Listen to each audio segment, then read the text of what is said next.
आज की कहानी है कि क्या ऐसा हो सकता है कि कोई बेटा अपने माँ बाप को ही बेच दे।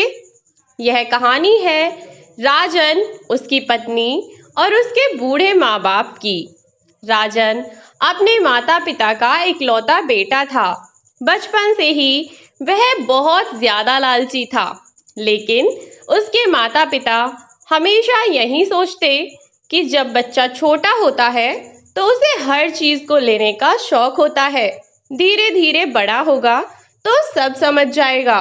किंतु समय के साथ साथ उसका यह लालच दिन ब दिन बढ़ता ही गया। वह जैसे जैसे बड़ा होता गया, उसके माँ बाप भी उसे सभी बातें प्यार से समझाने लगे कि जीवन में एक ना एक दिन उसे पढ़ाई लिखाई की जरूरत महसूस होगी। जीवन में पैसा कितनी मुश्किल से कमाया जाता है, खास तौर पर जब बात मिडिल क्लास फैमिली की हो। रामलाल जी व उनकी पत्नी जया जी दोनों राजन को बिठाकर बड़े प्यार से उसे समझाया। उसका पढ़ने लिखने में बिल्कुल भी दिमाग नहीं था। वह हमेशा स्कूल से छुट्टी मारकर इधर उधर दोस्तों के साथ घूमने चला जाया करता था। हर माता पिता की तरह रामलाल जी भी और जया जी भी अपने बच्चों को एक सभ्य और सज्जन व्यक्ति बनाना चाहते थे, लेकिन राजन गलत संगत में पड़ गया। वह बात बात पर झूठ बोलने लगा। शुरू में तो उसके माता पिता ने उसे बहुत प्यार से समझाया कि वह जो कर रहा है उसके परिणाम कितने बुरे हो सकते हैं। झूठ बोलना, बदतमीजी करना उसके लिए आम बात होती जा रही थी, और जब वह प्यार से नहीं समझा तो रामलाल जी ने उसे कमरे में बंद किया। उसे डराया, धमकाया और पीटने को भी तैयार हो गए। इससे पहले कि राजन पर हाथ उठाते जया जी वहां आ गईं और उन्होंने रामलाल जी को रोक दिया।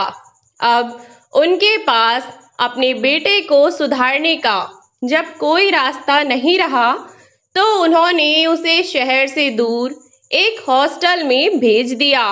वे हर महीने उससे मिलने जाया करते, लेकिन उसने उनसे मिलने से मना कर दिया। धीरे धीरे उसके मन में अपने माता पिता के लिए नफरत बढ़ने लगी और देखते ही देखते वह दिन भी आ गया जब राजन अपनी पढ़ाई करके वापस घर आ गया। लेकिन वह अपने माता पिता से मतलब नहीं रखता था। जया जी व रामलाल जी दोनों ही बरसों से जिस बेटे से मिलने की आस में जी रहे थे, उनकी वह आस भी पूरी ना हो सकी। उन्होंने सोचा शायद अभी जिम्मेदारियों का बोझा सर पर आएगा तो सब समझ जाएगा। यही सोचकर उन्होंने दिशा नाम की लड़की से उसकी शादी तय कर दी।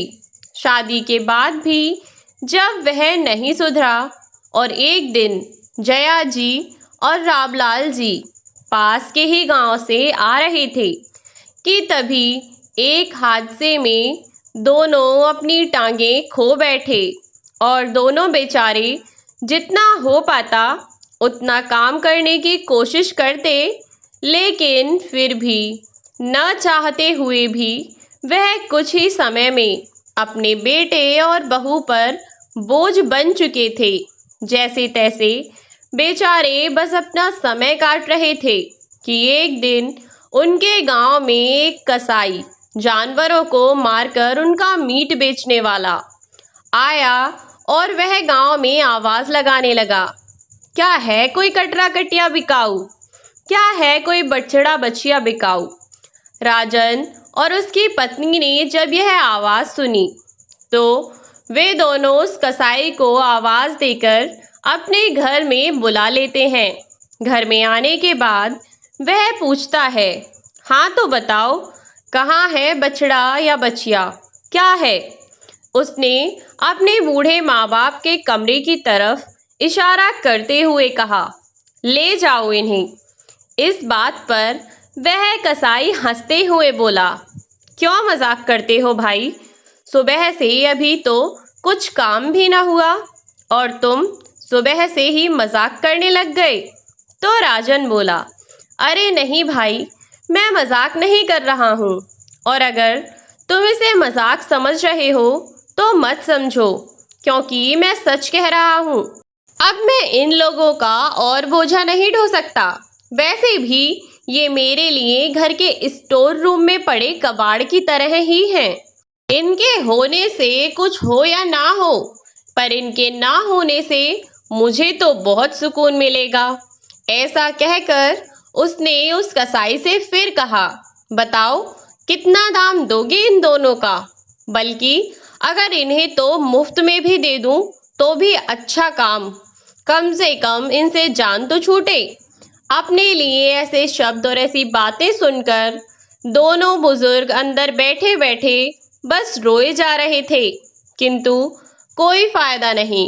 उनका बेटा इन पर कोई ध्यान नहीं देता था। उनके रोने या हंसने का उस पर कोई प्रभाव नहीं पड़ता।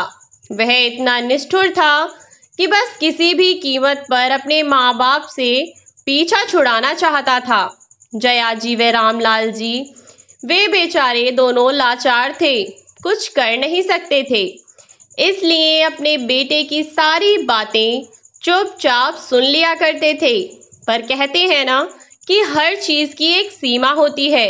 यदि कोई भी व्यक्ति विशेष उस सीमा को पार करे तो उसका परिणाम सही नहीं होता, और यही हुआ राजन के साथ।